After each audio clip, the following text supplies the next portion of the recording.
Welcome back to a race day vlog. That's not really a race day vlog. It's just a wrap of chaos that happened. Normally, I didn't get a lot of film the day of the race because there was a lot happening and we were running late. And I didn't even get to pre-record anything ahead of time. I didn't even know what was happening in the race. Originally there was supposed to be 6 or 7 horses, and then I found out on the way there that there was a bunch of scratches and we were down to 4 horses. And literally by the time we pulled into the parking lot at Churchill, they were down to 3 horses. And we were like, oh, worst we can do is third. Ha ha ha. Anyway, and so also when we got to Churchill, they're redoing the paddock and they're doing a lot of construction. And it's the first time we've been there since they've been doing the construction, and we were so lost. My colts right now are having a field day. Anyway, we got lost, and it took us a while to find out where the paddock actually was. And it's past the first turn, which is not where it was a little chaotic. So we were running really behind, and it was just a hot mess in general. And then there was only 3 horses in the race. And in those cases, it can benefit you or it can't benefit you. In this case, we had told, the trainer had told the jockey, if there's no pace, if they're going really, really slow, go for the lead and just go for it. You'll be fine. If it is really fast, if the other 2 horses decide to take out a bat out of hell, then just set off the pace and hopefully they'll tire out and we can close, was the plan. Well, that didn't happen. Nothing. I don't know what happened. The pace was really slow. I'm gonna show you the videos here in a second. You'll see how slow it is. They were crawling. A snail could have gone faster. And instead of the jockey letting her go and just taking the lead and just letting her roll, because she's not a very fast filly. She's a filly that takes kind of a while to get rolling. And so instead of just letting her go, he sat off the pace. And so when the other 2 kind of went to pick up pace, it took her too long to get rolling. And there was just no pace for her. It took too long. So mistakes were made. Anyway, I'm going to show you the race. But that was the explanation of how that all went. And then I'll talk a little bit about the after.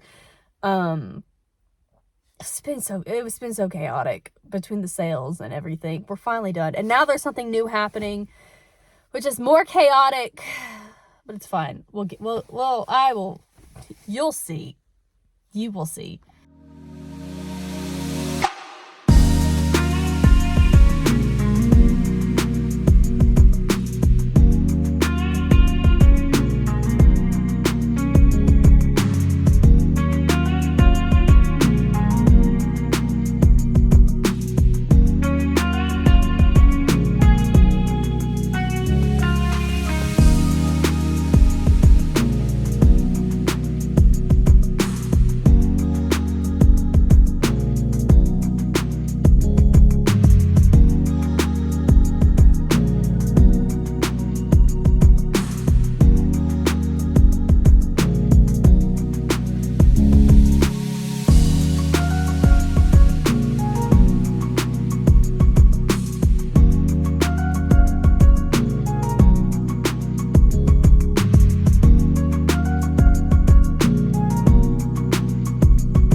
And they're off. And Flores got a good start quickly. Flores builds a 2-length lead in the first few jumps. Sophisticated comes away second and a Peach third toward the inside. Those 2 reserved early as Flores crosses to the inside in the first turn. So it is Flores with that good beginning out there showing the way. Leads by 2. Sophisticated tracking in second and a Peach settles in while third as they go single file heading to the backstretch run. And the pace is controlled so far. Flores is the leader. Ears are perked up top, though. Leads a length. Sophisticated, a little bit closer there, second for the backstretch run. Inna Peach is tracking them while third under a nice long hold in third. 2.5 lengths off Flores. There's 5 furlongs to go. And It's a common gallop for Flores. The opening quarter's on the board in 26-4. So they head past the half-mile pole, and Flores just continues to cruise along. Sophisticated still second, Ennepeach still third. They're on the far turn. Flores given a little bit more rein, and so too is Sophisticated. Sophisticated with more pressure for Flores now. They pick up the tempo, 3 furlongs to go. Ennepeach is now in a ride as well, but only 2.5 lengths off the lead, maybe 3 from there as they round the far turn. So it is Flores and Sophisticated. The two of them hit the quarter pole together. Sophisticated outside of Flores. They're shoulder to shoulder with 3/16 to go. Sophisticated puts the green blinkers in front. Flores is emboldened by that challenge and is fighting back. Sophisticated and Flores and Sophisticated. Sophisticated short lead. Flores in a peach third down to the finish. And Sophisticated got it. A hard-fought win it was. All right, you know the drill. We're the inside horse. We're the one. She breaks about how she normally does. She doesn't pop out like a bull out of a gun. She's typically just nice and easy. Now, remember what I said? The instructions were if the pace was going to be really slow, let her go to the lead. And if it was going to be fast, then let her set off the pace. And this is right about when we knew we were in trouble. Because they are crawling. Like a snail. A snail could go faster than them at this point.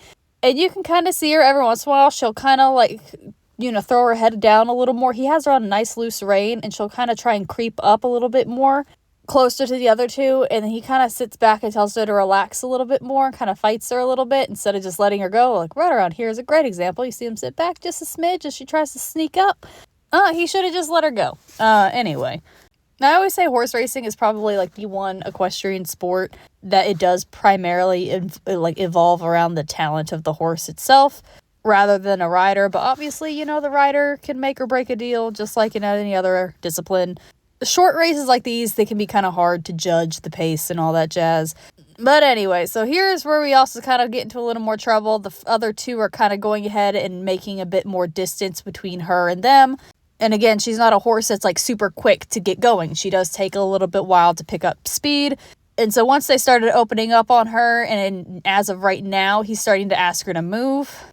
You knew she probably wasn't going to catch up unless she decided to magically have a second wind and really start running. And obviously, because the pace was so slow to begin with, instead of her closing on tired horses, the other two horses are also picking up speed and going faster as well. Anyway, it is what it is. The trainer has been teasing the jockey about it since Buddy rides her again this weekend, so hopefully he's learned the lesson.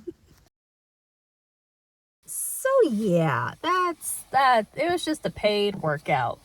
We got a little bit of money to go around the circle one time. Slowly. It's fine. She came out happy, healthy. It's all fine and dandy. So more than likely we will see her soon again. I can't remember when Churchill closes, in all honesty. I know it's soon-ish, lightly, so she might run at Churchill one more time before it closes. I don't know, but what opens up next is Turfway. That's what I'm excited for. I've been kind of wanting to see how she'll handle the synthetic, the polytrack. So this will be our chance to see that. Anyway, that's all I've got, I guess, for the time being. I know that right now it's been predominantly racing stuff on here, and I've sworn up and down, I'm gonna get you the racing terminology. It's still been sitting in my freaking drafts. I have to edit. And I have sale terminology. I have sale videos to show you all. I have all this stuff to show you all, and I haven't been able to sit down and do it. And I was hoping after the November sale I'll be able to. It's not going to happen at this. It's going to definitely have to wait until foaling season where I can physically sit down to do it, because change is happening right now, and change is about to be really chaotic for the next month. But it's exciting. But yeah, foaling season is also right around the corner, so there'll be more foaling season content. There's going to be a lot more content here soon, just in general, once January hits. So things are about to be really exciting on here. Anyway. So I guess it's just until next time, hopefully.